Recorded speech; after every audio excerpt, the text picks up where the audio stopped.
તો ફક્ત પુરુષો માટેનું ત્રીજા દિવસનું કલેક્શન છે એની વાત કરવાની છે. આ ત્રીજા દિવસનું જે કલેક્શન આવ્યું છે ને એના ઉપરથી એક વાત નક્કી થઈ ગઈ છે કે 2024ની આ પહેલી અને છેલ્લી એવી ફિલ્મ છે જેનું ત્રીજા દિવસનું કલેક્શન આ રીતનું આવ્યું છે. કઈ રીતનું આવ્યું છે ભાઈ એ તમને હું ડિટેલમાં કહું.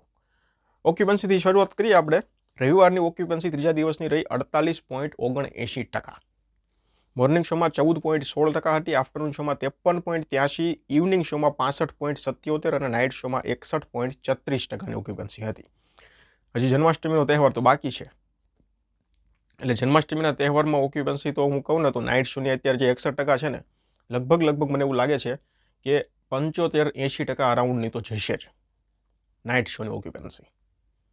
અમદાવાદમાં 54% હતી, મુંબઈમાં 42.50% હતી, સુરતમાં 38% હતી, આણંદમાં 41% હતી, ભાવનગરમાં 30.50 હતી, ગાંધીનગરમાં 61.25 હતી અને વડોદરામાં 55.75%ની ઓક્યુપન્સી હતી. ઓવરઓલ શહેરોમાં ઓક્યુપન્સી ખૂબ સારી રહી અને ફાયદો તો મેં તમને કીધું એ જ છે. સોલો રિલીઝ થઈ છે ને એનો જ ફાયદો અત્યારે આ ફિલ્મને મળી રહ્યો છે, કારણ કે ગુજરાતી પબ્લિક માટે ઓપ્શન કોઈ છે જ નહીં ફિલ્મ જોવા માટેનો. હા, હિન્દી ફિલ્મ જોવી હોય તો સ્ત્રી 2 છે અને લગભગ ગયા અઠવાડિયે જે સ્ત્રી 2 આવી 15 ઓગસ્ટ અરાઉન્ડ ત્યારે લગભગ બધાએ જોઈ લીધી છે. એટલે હવે આ 2-3 દિવસની રજામાં જો કોઈ ફિલ્મ જોવાનો ઈચ્છા થાય તો ઓપ્શન એક જ છે, ફક્ત પુરુષો માટે. એટલે ખૂબ જોરદાર ટાઈમ નક્કી થઈ ગયો છે ફિલ્મને. સોલો રિલીઝ મળી એ મેઇન વાત છે. નકર જન્માષ્ટમીના તહેવારમાં એક ગુજરાતી તો આવે, સાથે બીજી ગુજરાતી પણ ક્લેશ થઈ જાય, પણ એવું પણ નથી થયું, એટલે એ સૌથી સારો પ્લસ પોઈન્ટ છે. ત્રીજા દિવસનું નેટ કલેક્શન આવ્યું છે 2 કરોડ અને 1 લાખ રૂપિયા.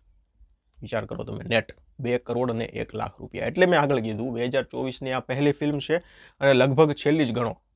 હવે આ રીતનું કલેક્શન આવનારી કઈ ફિલ્મ એવી છે 2024માં જે ગુજરાતી જે આ રીતનું કલેક્શન કરશે એવું લાગે છે તમને? દિવાળીની જોઈએ તો દિવાળીના તહેવારમાં પણ ફિલ્મો છે, પણ હવે એનું તો કાંઈ એટલું બધું લાગતું નથી. પણ જોઈએ હવે હિતેન કુમારની ફિલ્મ છે એની પાસેથી કદાચ આપણે આશા રાખી શકીએ. બાકી 2 ફિલ્મ અત્યારે જે લોક થઈ છે, સાસણ અને એક બીજી કાલે લગન છે વાળી, તો એના પરથી તો એટલી બધું મને નથી લાગતી, આશા નથી. પણ હિતેન કુમારનું ફિલ્મ જે છે ને દિવાળી પર આવવાનું, એના પર થોડી અત્યારે આશાઓ છે. બાકી આખા વર્ષમાં લગભગ કોઈ ફિલ્મ એવી નથી જેનું બીજા ત્રીજા દિવસનું ચોથા દિવસનું 2 કરોડ સુધી કલેક્શન જશે. તમને લાગતું હોય એવું કે આ ફિલ્મ છે તો મને એવું કમેન્ટ સેક્શનમાં નામ જણાવો આવનારી ફિલ્મનું કલેક્શન આટલું થશે.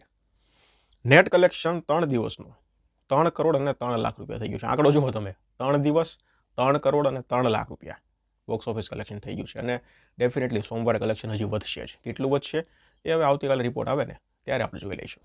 ધન્યવાદ.